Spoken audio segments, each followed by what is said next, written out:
Good morning, friends. How are you? We are past the 90th episode, and so that's a great threshold.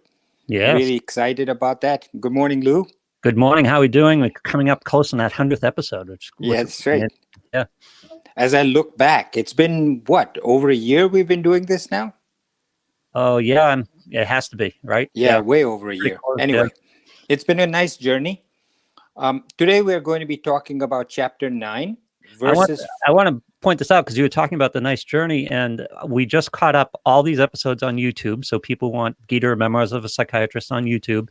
If you want the videos there, if not on Facebook, and going through and putting all the episodes up and reading all the summaries and all that stuff.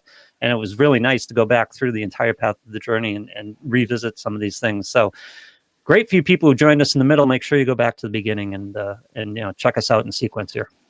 Yeah, it's important, by the way, that we all keep going over this over and over again, because I promise you, from my own experience, the more you read this, listen to it, go over it, look at your notes, the more it sinks in and the more clarification you get. You get a lot of understanding in second and third and fourth time. Yeah, and as you get clarity on the Atman and some of the bigger concepts, you go back to some of the earlier chapters, and you get different meanings out of it because you have a better understanding this time around. And my suggestion, friends, is that you take notes as you're listening, because you'd be amazed how your own notes can help you much more than just looking at a textbook or an audio or a video. Your notes are very, very valuable. Keep them in one big book or file, and keep them all together and keep looking back at them. So all right. So today we're going to be talking about chapter 9, verses 4 and 5. This banner says 1 to 3. I have it right. I'll fix that. Okay. So verse 4 says, all this world is pervaded by me in the unmanifested form. That's number 1. It also says, all beings dwell in me, and I do not dwell in them. Verse 5 says, nor do beings dwell in me. Behold my divine yoga, bringing forth and supporting beings. Myself does not dwell in them. Now, I keep bringing up the fact that the British, when they read these things, way back when, 100 years plus ago, said this is the ramblings of human beings in its earliest civilizations.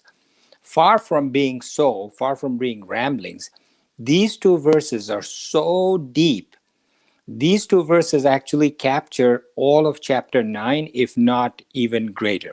So it's important for you, my friends, to try and grasp these two. And I'll try and make it as simple as I can, because I'm getting a better understanding now than I did before. So put aside, first of all, think about what you think of God as. Okay, give it a second, close your eyes, think about what you think of God as. Now, try and put that thought aside, because that's not at all what God is. Yeah. Now, if you use the term God, then you're bound to, because you've got a lifetime of thinking about God a certain way, bound to think of God in the same way that you've thought of God all along. But if you think of God as something else, and I don't know what to tell you, because all 5 of our senses cannot perceive God, but it's a force of energy that can transform itself, life, consciousness, existence. It can transform itself into anything that force wants. It can create the world, it can create the earth, it can create a human being, it can create an elephant, a dinosaur, whatever, and space, air, etc. So it's impossible to imagine what that force is like, but that is Brahman, that is Atman, that is God. Okay, so these two verses are giving a very deep explanation of what God is. So let's look at the first one. It says, all this world is pervaded by me in the unmanifested form. Now that's important to know. He's also, he meaning Brahman, Krishna, in the a human being born as Mr. Krishna, then becomes self-realized, realizes himself, becomes the Atman, and now can speak in the same voice with which he was born, but he's no longer just a human being. He's actually Brahman, being able to speak in the voice of Krishna as you were born. Now, when I say he with a capital H, I mean he, the Brahman, speaking through Krishna's body and Krishna's voice. Right. He says, all this world is pervaded by me in the unmanifested form. So I will go into details about what unmanifested form means. But just as an example, what Krishna is saying here is that I exist in every single particle of this universe, this whole cosmos. Every single piece of it is me. I am everywhere. So that force, that life force, is what causes everything. Now, in our childish brains, we think of, just say, my grandchildren playing with Play-Doh, right? Right. I sit with a lump of Play-Doh and I make a dog out of it. Now, that dog is pervaded by that Play-Doh, which in India we used to call plasticine. I don't know what it's called anymore, but we have Play-Doh here in the United States. It's like Yep. a plastic material. Another example that the scriptures give is of clay in a pot or gold in jewelry. So imagine that I have a gold necklace, ornate, very thick, very big, long, lots of gold in it. Right. Every part of that gold necklace is gold. Now, in order for that necklace to exist, keep this clearly in mind, friends. In order for that necklace to exist, there has to be gold. So gold, Brahman, is present in the necklace, which is the world, which is a human being. Mhm. Without that Brahman, without that gold, that being, that necklace wouldn't exist. So far, so clear? Yes. Okay. So that gold is necessary. And what he's saying is, all this world is pervaded by me in the unmanifested form, not in the manifested form. Manifested form is basically Brahman as manifested as me, Brahman as manifested as this elephant, this dog, whatever. So let's continue with that.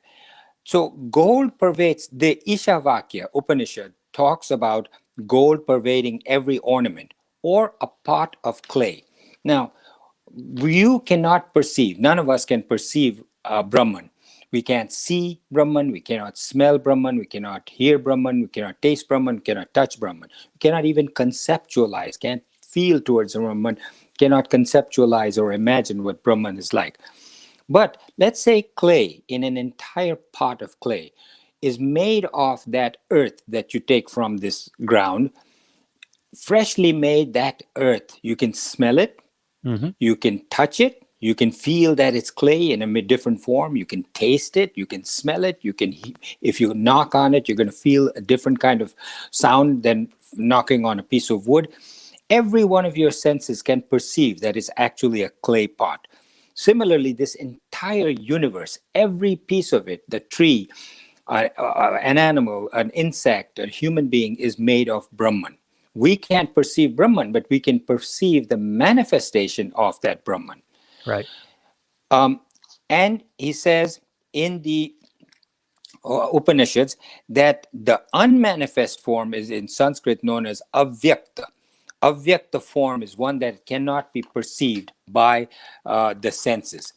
So the God is present, God, this force, life, Brahman is present in the world. The world is present in God, is the second concept. The second one he says is, all beings dwell in me.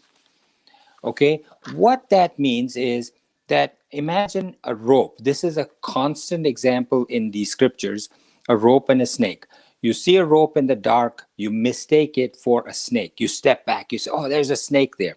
You're mistaking the rope as the snake. Mhm. Now, that snake, that imaginary snake that you're imagining, is only present because the rope is there.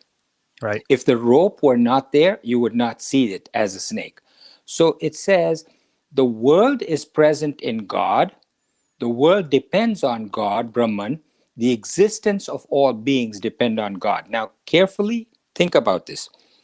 Brahman is present as Brahman is the rope, right? We Right. are actually seeing the Brahman as this earth. We're seeing the Brahman as a being, as an elephant, as a human being, etc. But we're misperceiving what we're seeing. We're seeing Right. it as an elephant, but really that's Brahman. That's the plasticine, that's the Play Doh that's presenting as an elephant. Because that's a concept we can understand. That's a concept that we can perceive, we can Mhm. see, we can hear the trumpeting of the elephant, we can touch it, we can say, this is an elephant. We Mhm. understand that. But really, what's below that, beneath that, is Brahman. So the world is present in God. The elephant needs Brahman in order to exist. If it were not for Brahman, the elephant wouldn't exist. If it weren't for the rope, the snake, the imaginary snake, wouldn't exist. Right. So, for example, a person who doesn't know what gold is, if he's looking at gold ornaments and if he's told this is all gold, and he has to conceptualize that if this were all melted, this necklace melted, it would be gold. That's the first stage in recognizing God. The second stage is to say that ornaments exist in God. Second stage is to say, I, Lou, all of us exist in God. We Mhm. are God. We don't perceive ourselves. Gold can exist without the ornaments, right? Right. Brahman can exist without any of us, but we cannot exist without the Brahman. Right. Ornaments cannot exist without gold. Gold can exist without but the world cannot exist without God. God can exist without the gold. I hope this is clear. This is, if you listen to it again, if you make notes, if you read your notes, at some point it'll become crystal clear. Yeah, the struggle is the word God, especially Yeah, for Westerners. exactly. Yeah, Exactly. it's the the picture of the bearded man in the white robes sitting on a Exactly. So throne. that's why I said wipe that out from your mind as far as Yeah. you can. Then it says, the third one, I do not dwell in them, which means that God does not uh, exist because of us. Then, fourth one in verse 5 says, nor do beings dwell in me. Behold my divine yoga. That means, in fact, in my real nature, there is no world, no beings. World is just an appearance on me. I alone am. I am. I, Brahman, am. Because of my existence, you exist. So I do not exist in them in this world means my existence doesn't depend on the world. I do not depend on the world. I am subtler than the world. For Right. example, the entire ocean is pervaded by water, right? Every wave, every ripple, every deep piece is water. But water can exist without the waves. Water can exist in a glass, in a Right. pot, in a waterfall, but the waves and the ocean cannot exist without water. Right. Now, in that example, the water is Brahman, and the ocean and the waves are the world. So, in my real nature, there is no world, no beings. When my manifestation goes away, as if it were night, when everything comes back, as we talked about in previous episodes, every 4.32 billion years, the world either expands, wakes up, or contracts and becomes back to the little piece that had the Big Bang. Right. So Krishna says, in my real nature, this is important, there are no beings, no world. It's just an appearance that appears after I manifest. Everything, every particle is pervaded by me, Brahman. It's like a movie projected on a screen. Imagine Right. that. Yep. This is another example that's given by many swamis. The entire movie is present on the screen. You see the movie moving, bad guys doing bad things, cars moving fast, but the Right. screen itself is absolutely clear. And the screen exists whether the movie is there or not, but the movie cannot exist without the screen. All right. Then the next thing that you should know is that the existence of beings has an illusory effect to the eyes of the deluded. Yes. Beings do not actually exist. Brahman alone exists. Only an enlightened one sees Brahman alone supporting the illusory phenomenon of the world. This is what Swami Parthasarthi wrote.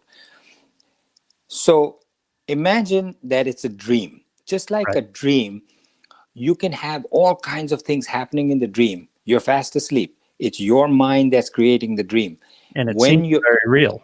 So it seems very real. When Right. you're the dreamer, examining this, looking at it, going through all the details of the dream, how can I get out of this room? How can I find an exit to get out? It seems very scary, very real. But if somebody were to say to you, you're just dreaming, you wouldn't believe it.